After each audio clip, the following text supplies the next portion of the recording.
go. We're starting. Welcome to Proyecto Podcast, the official podcast of the Latin Builders Association and a companion to Proyecto Magazine. My name is Gus Cabrera. I'm the president of the LBA.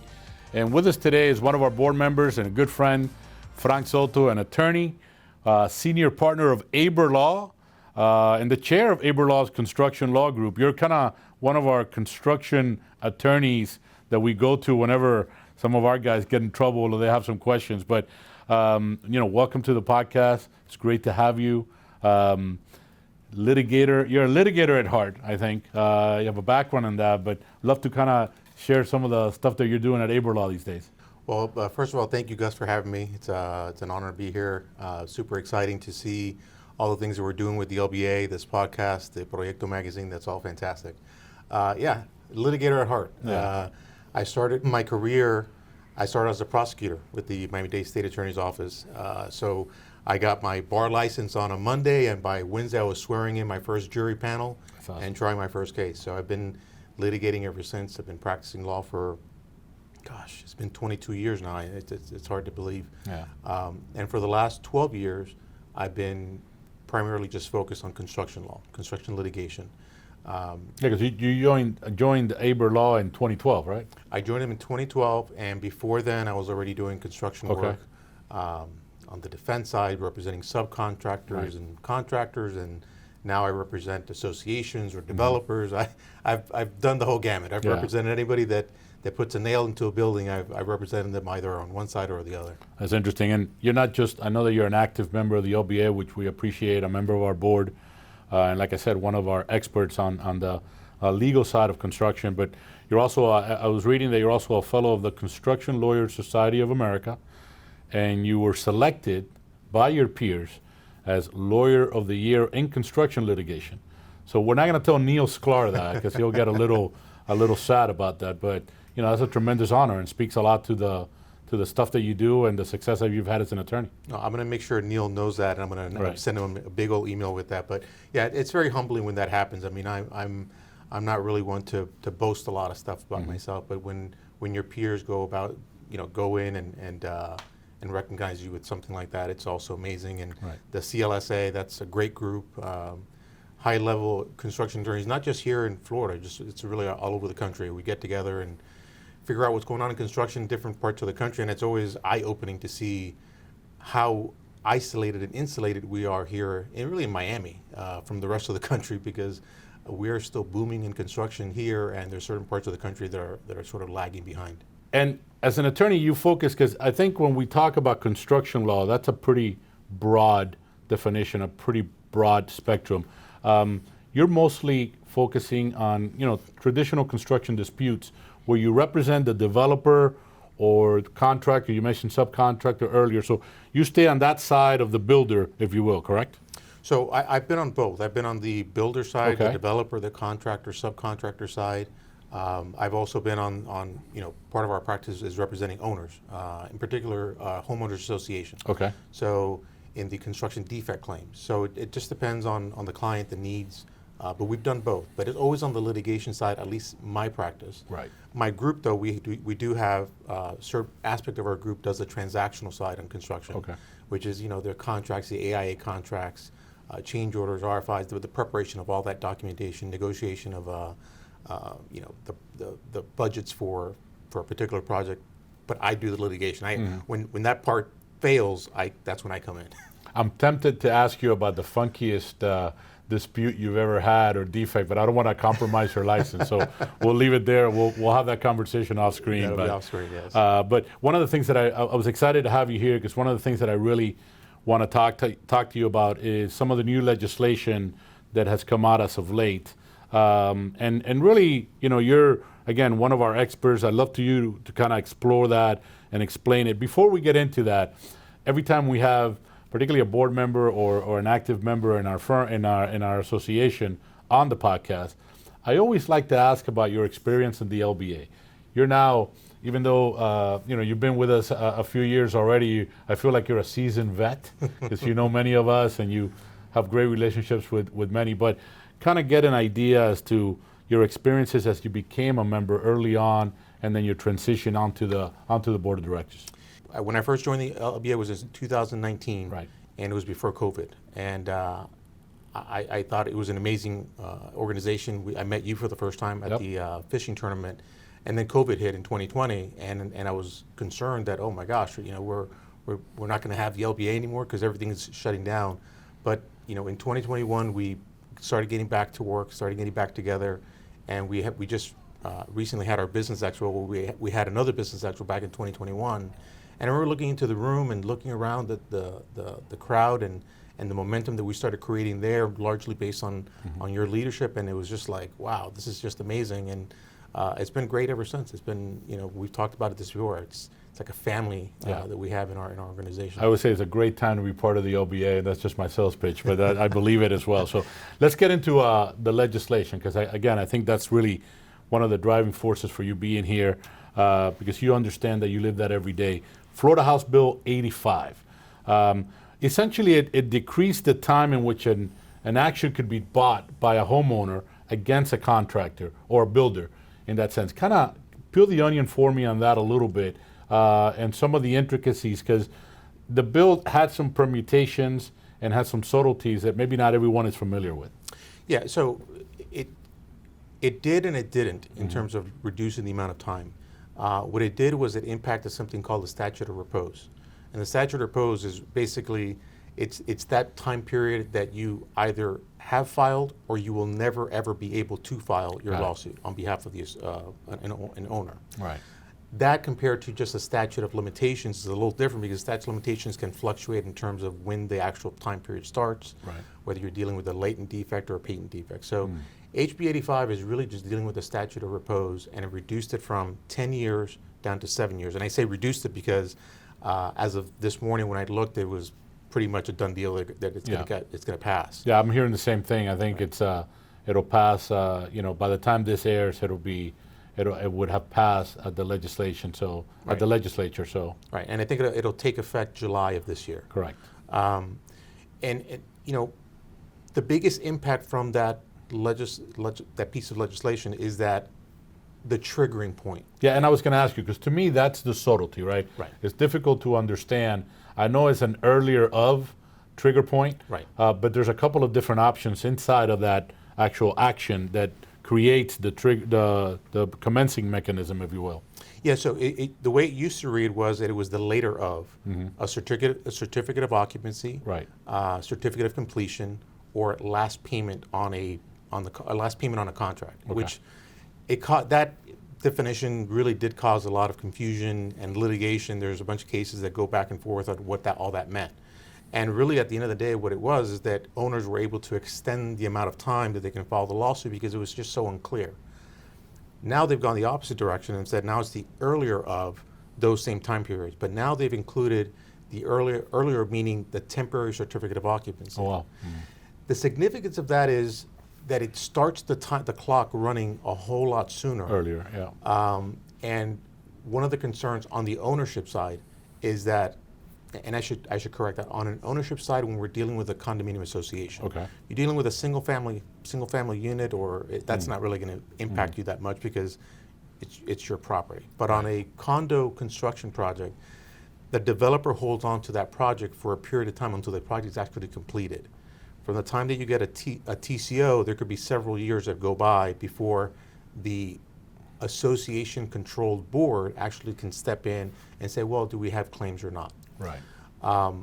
So it has that impact on the ownership side.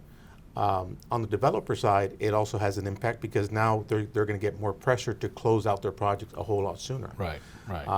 One of the benefits on the developer side, though, is they're hoping that this is going to reduce the amount of litigation that's going to spring from these cases. Whether or not that happens, I don't think it will. I think that litigation is going to still remain alive and well. And I think, by the way, part of the selling point, I think, from the legislature has been that by reducing that litigation, it could potentially lower the cost of building, right? The cost of constructing, of the overall package, and making it more cost effective for someone to purchase a condominium or whatnot. So yeah, I've seen that. I think that's one of the things that they were considering when they were passing this bill. Although I don't know what impact it'll have on like Yeah. material costs that are just, absurdly high these years. What So- percentage of that affects the pricing? It might Right, be so- nominal. And I think there's going to be plenty of litigation that comes from it. You'll have a situation where an association, it took so long for the property to be turned over, and now they're barred from filing their lawsuit. Do they go and take an appeal? There's lots of talk about changes, amendments to this legislation. Yeah. But the reality is that going from 10 years to 7 years on a statute of repose is not unheard of. Other parts of the country have similar limitation periods.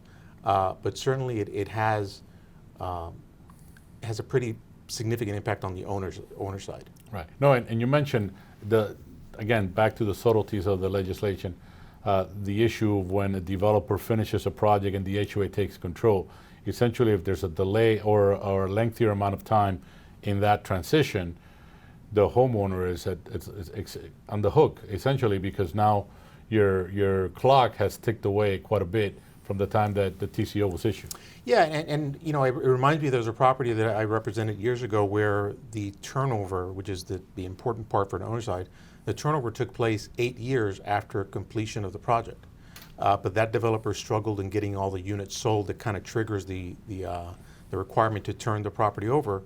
Under the soon-to-be current legislation, Right. that particular ownership group wouldn't have had an opportunity to file their claim. Interesting. What on the developer side, something that I'm talking to some of my developer clients is, do we have to now consider looking into doing these valuations even prior to turnover?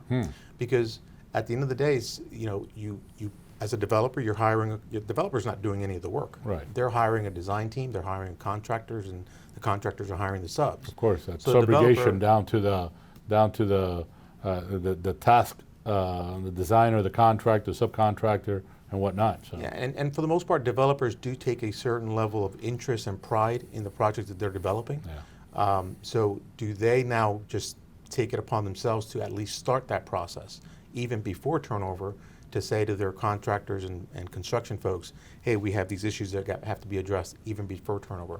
It's going to be an interesting time going forward with this new legislation. Yeah, and I saw that another part that was a little unclear, or I had a difficult time understanding it. Even at the condominium level, now it affects the individual unit, right? The individual property inside of a building has its own set clock. So theoretically, if something else is happening in another unit or whatnot, but you're a standalone owner, if you will. Well, a little subtle difference is not the individual unit within a high-rise condo. Okay. But rather when we're talking about like a garden-style community, Right. like when we look out west to Right, our right, of Doral, course. those kind of townhouse communities, those are the ones that we're talking about, because you can have a townhouse community that gets a TCO well before a CO is obtained, and so this legislation is treating each of those buildings separately. So there's different time periods going on for each of those buildings, so that you don't have the building that was built, building number 1 was built in year 1, Okay. and the last one was built in year 5. Right. Well, it's not fair to have building 1 have that extended period Of course. as a number 5. So they're treating them as an individual. So that was my confusion, but you clarified, so I appreciate that. And also, there's a building code violation angle to not angle, but I guess action inside of the legislation where, as I'm reading it right, it addresses material violations, right? Right. So I chuckle every time I see how the legislature tries to create language that's going to stop litigation. But Right. really, when you read it, you're like, well, what does all that mean? Right. What is a material violation? And they try to define it, but the definition of it is just as vague and ambiguous as the right, definition. So right. what happens is, you under Florida Statute 553, and you as an owner, you can file a lawsuit for violations of Florida Building Code. It was before, there was always there's a set of cases that talk about whether or not it's a material building code violation or just a technical violation. If it's a technical violation, most times, no harm, no foul. Right. Technical violation, for example, think of you go to a switch, the electrical switch box, and Right. there's a mislabeling. Right. Well, that's a technical violation. Is it damaging the building? No. But so that's always been some sources of litigation. Here, the legislation is trying to actually put it into the statute and saying, well, if it's not a material violation, then there's no cause of action.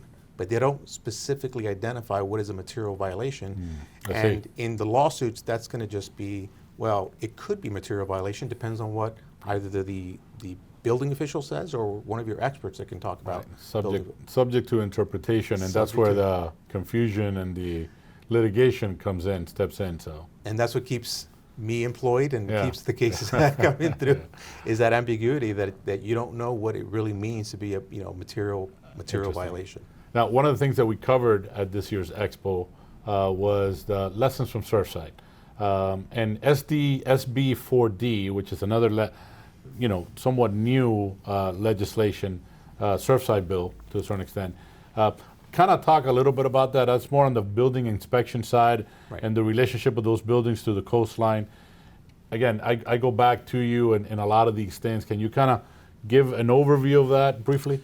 Yeah, I mean, what SB 4D, what it is, it basically it was a response to Surfside. Right. And what it was is that to talk about any buildings that are 3 stories and up, they're all required to get what they call a milestone inspection report. And there's different time periods depending on the age of the building. The older buildings, they have stricter requirements. They have to get milestone inspection reports every 10 years. Right. The newer buildings, they have to get one within 25 years of their construction and then 10 years thereafter. Got it. And basically what the milestone inspection reports are is you get a forensic engineer or an architect that comes in and evaluates your building and tells you do or you do not have structural issues with your building. It's not really intended to say, well, listen, the paint on your building is sort of fading and you need to it's not that issue. It's, do you have, for example, exposed reinforcing steel? Do you have post-tension cables that are popping out of your building? Do you have cracking on the foundations that are causing concern? Right. And they're looking at those reports. And there's a 2-phase approach. Phase 1 is you're doing a visual inspection of the building, and if everything checks out visually, you're done. You prepare your engineer gives you your report, you submit it, and you're good to go. If there are visual defects, then you go to phase 2, which requires destructive testing. Basically, looking into, well, I see 10 cracks here, but are they superficial cracks or are they cracks that we really need to worry about? Right. And that the associations, the owners, the developers, they all fall under this requirement. The developers now, even before turnover, are going to have to provide some type of milestone inspection report. And there's a relationship on the buildings to the distance from the coastline, right? Because I think there's a kind of like I call it a sliding scale, but if the building is further away from the coastline, obviously that timeline for inspection is a little longer. But I go back that most of the high-rise buildings are always near the coastline anyway. So well, it's interesting because there's some amendments and some changes that are coming to this bill, and one of them is related to that. Because what does 3 miles from the coast mean? Well, 3 miles from the coast means from a body of water. But so let's say if you're close to the Lake Okeechobee. Right. Is that a coastline? Right. Right. If you're on the bay side on Miami Beach, if you're on the bay side, you're not actually in the ocean side, and you're 3 miles back, do you fall within that requirement or not? Right. And it hasn't been really clarified, so I think that's one of those where they need to sort of tweak it a little bit. I think this is a good initial response to what happened with Surfside, because obviously none of us want to see that ever happen again here in South or anywhere. But I still think there's a lot of changes that need to be made, because again, from there's going to be a lot of litigation that sprouts from it. Next building I buy, I'm hiring you. Just don't tell Neil Sklar, because he'll get upset. But this has been great, very informative. One thing that I want to kind of close with, my wife always tells me that every time you and your wife get into the dance floor, you guys are like the best dancers in town.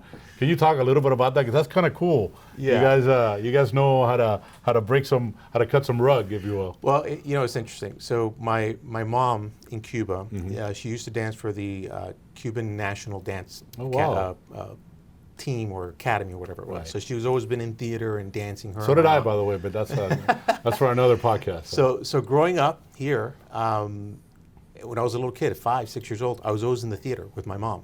doing, the rumbero Oh, wow. things on my arms and the little thing wrapped Oh, now around. I'm finding a photo of that for sure. And there's videos and all kinds Holy of photos. cow. So growing up, I've always danced. Right. Salsa, and then I spent some time teaching how to dance salsa. No way. To make some money on the side. And it was great. And so my wife, she is a great dancer, and she makes me look a whole lot better. She's an amazing dancer. Right. So I just follow her lead, and we have a great time. Well, you have a beautiful family. And let's close by kind of just telling our viewers and our listeners where they can get a hold of you, how they can get a hold of you, a little bit of your sales pitch, so we can end it on a good note. Well, thank you once again, Gus, for having me. I appreciate it. As I said, my name is Frank Soto. I'm a senior partner with the Haber law firm. I'm the chair of the construction department, and we handle all different types of construction litigation matters. You have my contact information on the screen, and if I could ever be of any service, please give me a call. Thank you, Frank. It's great. This is Thank great. you. Thank you, bud. Appreciate it. Thank you, everyone.